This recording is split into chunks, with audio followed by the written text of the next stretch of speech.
Why UK pub food is not what it used to be, and who is responsible.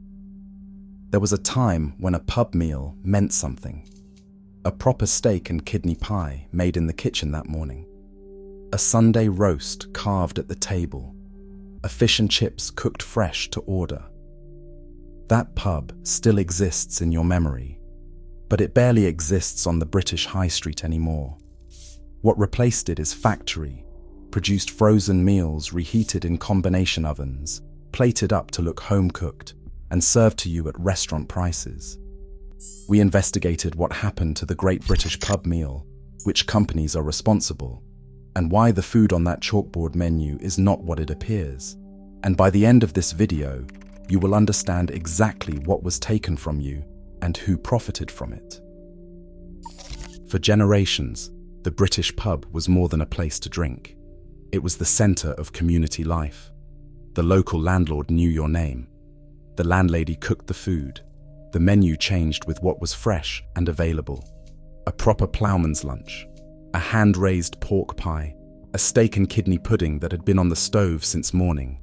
Pub food in the 70s, 80s, and early 90s was not sophisticated, but it was real. Real ingredients, real cooking, real people preparing food they took pride in. Sunday.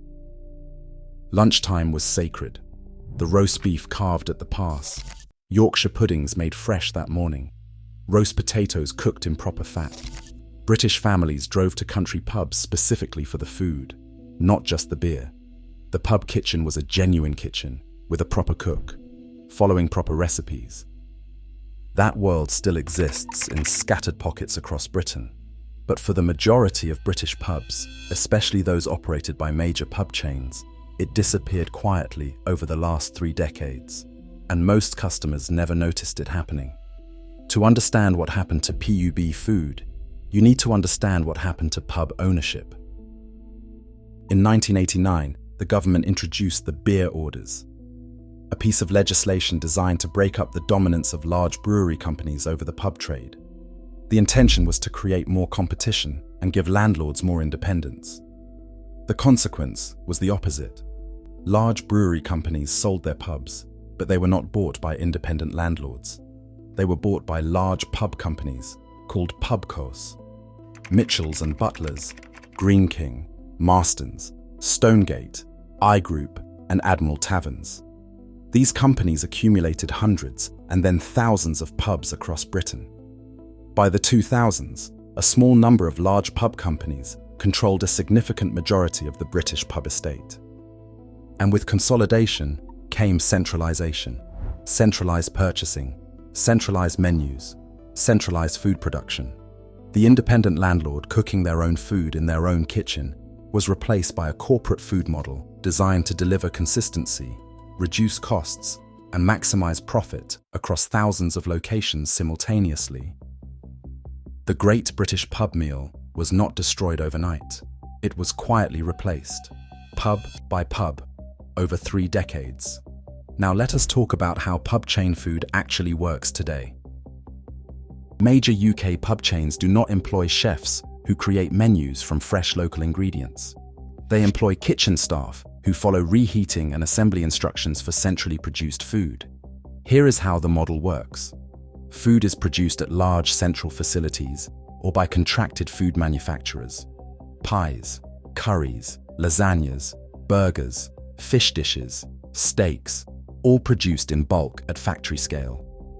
The food is blast frozen or chilled and delivered to individual pubs by lorry on a regular schedule. Kitchen staff receive the delivery. They store it according to instructions. When an order comes in, they reheat the relevant item in a combination oven or microwave, following precise timing guidelines. The dish is plated, garnished, and brought to your table. The whole process for most dishes takes between 4 and 8 minutes. There is no chef creating that pie from scratch, no one making that curry from fresh spices, no cook preparing that lasagna from a family recipe. There is a combination oven, a frozen product, and a member of staff following a laminated instruction sheet. This is the reality behind the chalkboard specials and the home-cooked language on most major UK pub chain menus. So which companies are responsible for this transformation? Let us name them specifically. Mitchells & Butlers operates over 1,700 pubs across Britain under brands including Harvester, Toby Carvery, Vintage Inns, and All Bar One. Harvester and Toby Carvery are among the most visited pub restaurant brands in Britain. Millions of British families eat there every week. The food model across these brands is central production and reheating. The menu is standardized across all locations. Individual kitchen creativity is not part of the model. Green King operates over 2,000 pubs across Britain. Its pub restaurant brands include Hungry Horse and Flaming Grill. Hungry Horse in particular markets itself on value and generous portions. The food production model follows the same central production and reheating approach. Marston's operates over 1,000 pubs and has partnerships with Carlsberg UK. Stonegate is the largest pub company in Britain by number of sites, operating over 4,000 pubs under multiple brands.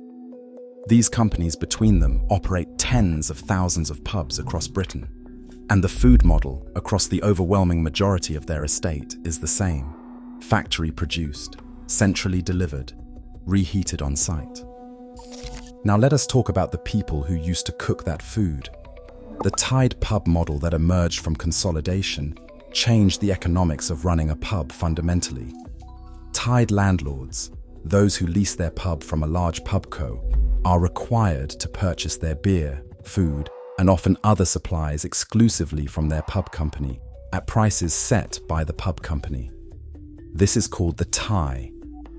The tie means landlords cannot source cheaper or better quality food independently. They must buy what the pubco supplies at the prices the pubco sets. For many tied landlords, the economics of running a proper kitchen with a proper cook became impossible. The food supplied by the pubco is standardized and factory produced. There is no room in the model for a chef preparing dishes from scratch with locally sourced ingredients. Many of the cooks and chefs who used to work in pub kitchens left the industry. The skills disappeared with them. Independent landlords who own their pubs outright, called free houses, are not subject to the tie.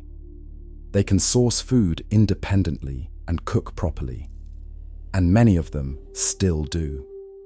The best pub food in Britain today is almost exclusively found in free houses and independent gastropubs, not in the tied estate of the major pub chains. Now let us talk about how pub chains sell this industrialized food to a British public that still values home cooking. The language on pub chain menus is carefully constructed.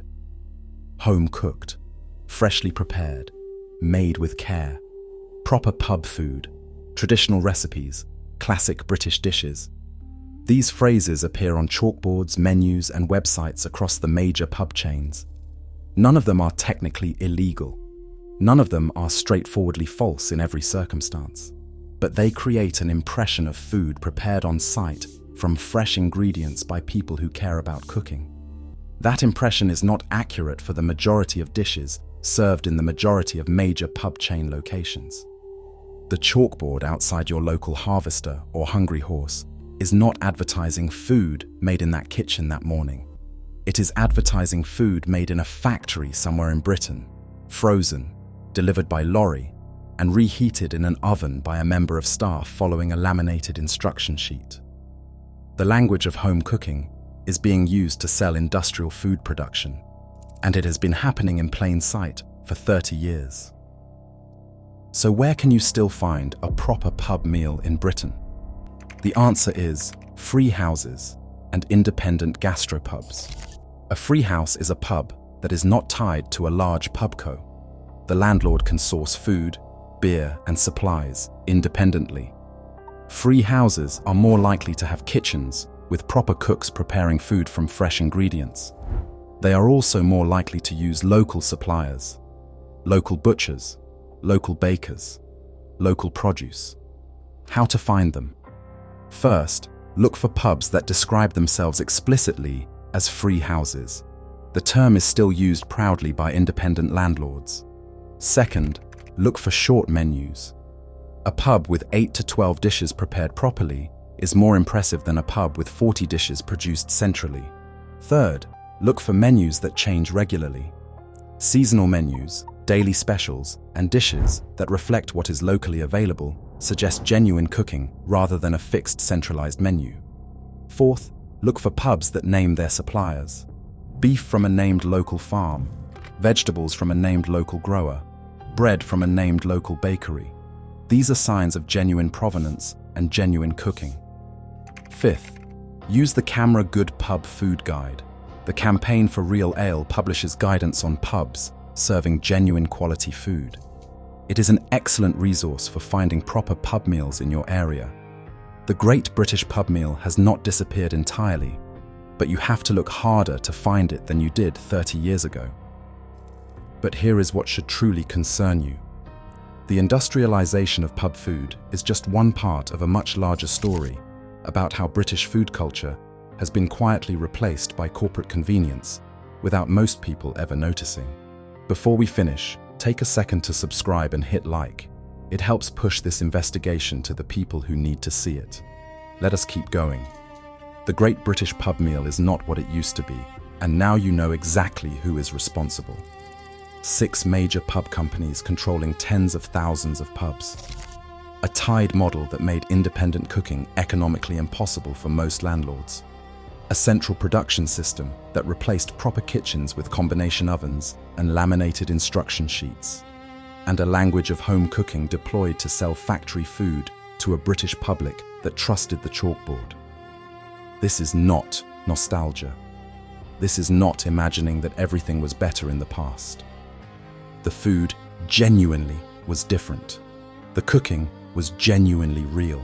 The people preparing it genuinely cared. That was taken from you, quietly, over 30 years, by companies whose shareholders have never eaten a proper pub Sunday roast in their lives.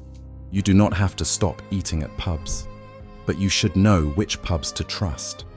Seek out the free houses, support the independent gastropubs, look for short menus and named suppliers, and ask harder questions about what home cooked actually means before you order from that chalkboard.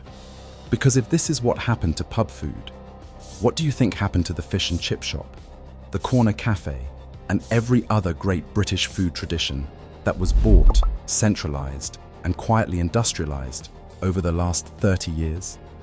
The story of British food culture is bigger, hidden, deeper. We are investigating next. Subscribe for more British food exposés. Turn on notifications. The next investigation drops soon. And trust us, you need to see what we found. Comment below. Do you remember what proper pub food used to taste like? Have you noticed the difference? And do you know a pub that still does it properly? Let us know below. Thanks for watching. Stay informed.